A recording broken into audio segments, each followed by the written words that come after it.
Sean Diddy Combs on suicide watch at Brooklyn's Metropolitan Detention Center after two judges denied his request for bail.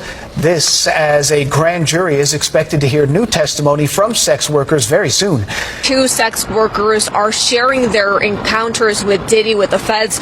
We're also hearing that Diddy has a target on his back while he is behind bars here at the Metropolitan Detention Center. Welcome back to the Celebrity Board, where we bring you the latest information on what's happening in the entertainment industry. Have you ever wondered what it feels like to fall from the very top to the absolute bottom? Let me know in the comments if you think karma truly comes full circle. Today I'm taking you inside the cold, shadowy corridors of Brooklyn's Metropolitan Detention Center to witness the unraveling of Sean Diddy Combs. This isn't just a story of fame lost. It's a haunting tale of paranoia, power, and a reckoning that feels inevitable. Hit the like button if you're ready for a story that'll send shivers down your spine, and subscribe for more mysterious stories like this one. The air inside that detention center carried a tension unlike anything I'd ever felt. It was heavy, stifling, as if the weight of every regret, every misstep, and every dark secret hung in the atmosphere. The sound of my footsteps echoed unnervingly down the concrete hallways, accompanied by the metallic clang of doors slamming shut behind me. Each step deeper into that place felt like a journey into a world that was both distant and uncomfortably close. This was where Diddy now found himself, a world so far removed from the mansions and penthouses he once commanded. The first time I saw him, I almost didn't recognize him. He was sitting alone in the cafeteria, hunched over a tray of what barely passed for food. His signature swagger, the confidence that once defined him, was gone. His orange jumpsuit hung off him awkwardly, like it didn't belong, and his face was a picture of exhaustion and defeat. His beard was patchy, his hair unkempt, and his eyes, those eyes that had once exuded power and command, were hollow and bloodshot. For a man who once lived in the public eye, he now looked like he'd rather be invisible. There was an undeniable weight to the room as the other inmates moved around him. No one dared to sit near him, not because they were starstruck, but because of the stories, the dark, whispered tales about the allegations that had landed him here. Over-accusations, assault, trafficking, the kind of stories that made people recoil instinctively, even if they didn't know whether they believed them. Diddy was no longer a mogul, no longer a legend in their eyes. He was just another inmate.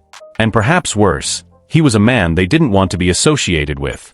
The thing that struck me most wasn't his isolation, though. It was the way he carried himself.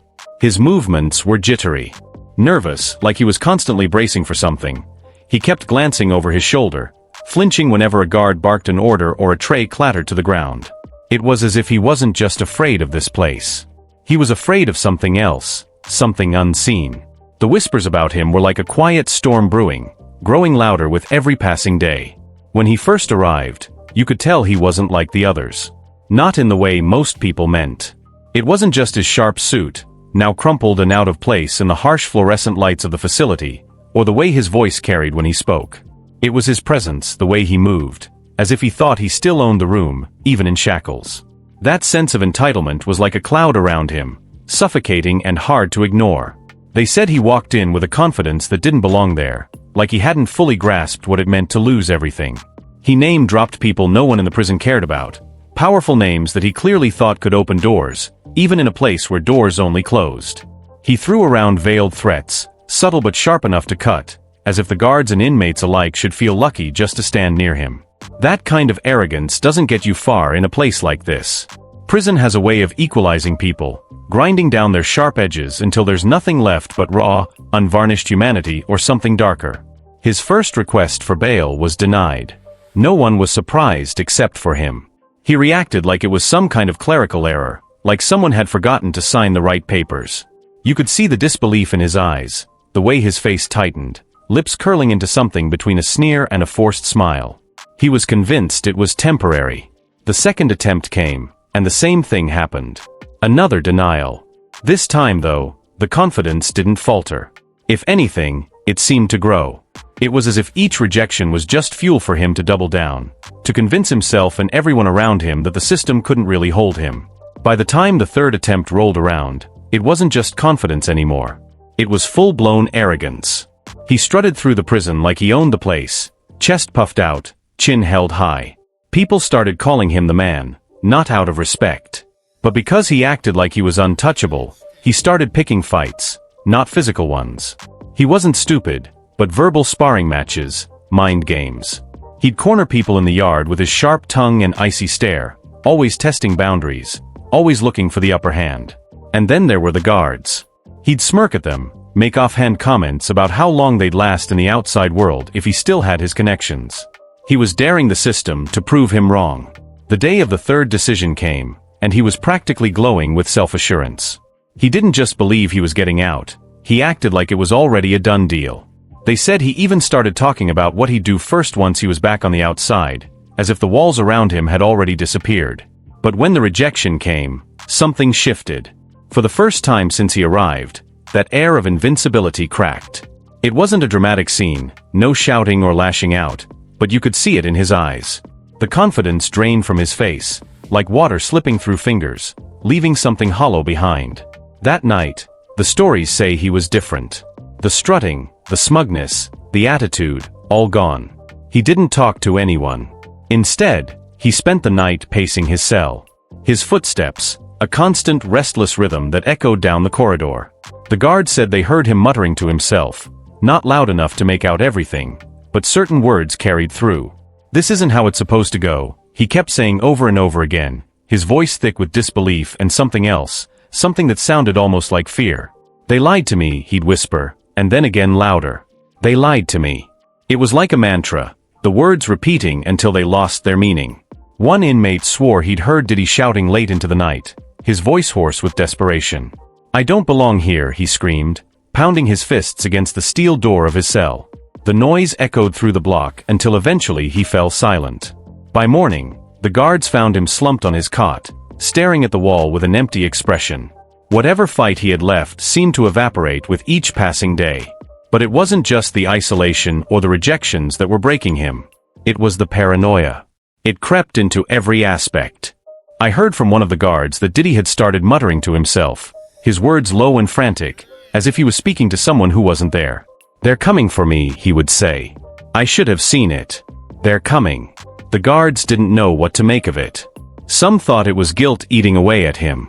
Others dismissed it as paranoia, the inevitable result of a man who had lived his entire life looking over his shoulder. But the way they talked about it made me think even they weren't entirely sure. One guard, a man who'd worked at the facility for over years, told me you can see it in his eyes. He's unraveling. Unraveling was the perfect word for it. I saw it myself in the way his hands trembled when he carried his tray back to his cell, in the way his shoulders hunched like he was trying to make himself smaller, invisible. There was something deeply unsettling about watching a man who had once seemed larger than life reduced to this. The sock incident sent shock waves through the prison, a ripple of unease that spread from cell to cell, guard to guard. It wasn't just the act itself. Though the image of Diddy slumped on the cold floor, the sock barely tight enough to leave a mark, was enough to haunt anyone who saw it. No, it was the layers beneath it. The questions no one dared to ask out loud, but couldn't stop thinking about. Was it real? Was it staged? Or was it something else entirely? I remember hearing the buzz about it the morning after. Some inmates claimed they'd heard him pacing again that night, muttering to himself, just like he did after that third bail rejection. "They lied to me," he was saying, the words unraveling in a low, desperate chant. But then it went quiet. Too quiet. And when the guards found him, they didn't even sound the alarm right away. Maybe they were trying to figure out what they were looking at, or maybe they were just frozen, trying to piece together a situation that made no sense. The infirmary staff worked quickly. But Diddy's state wasn't what caught their attention. It was what he kept saying when he came to. "They're coming for me. I should have seen it." Over and over, the same haunting phrase. His voice was weak but insistent, as though he was convincing himself more than anyone else. Nurses tried to ask him who they were, but he would just shake his head, his eyes glazed over, lost in some storm of his own making. The theories started almost immediately.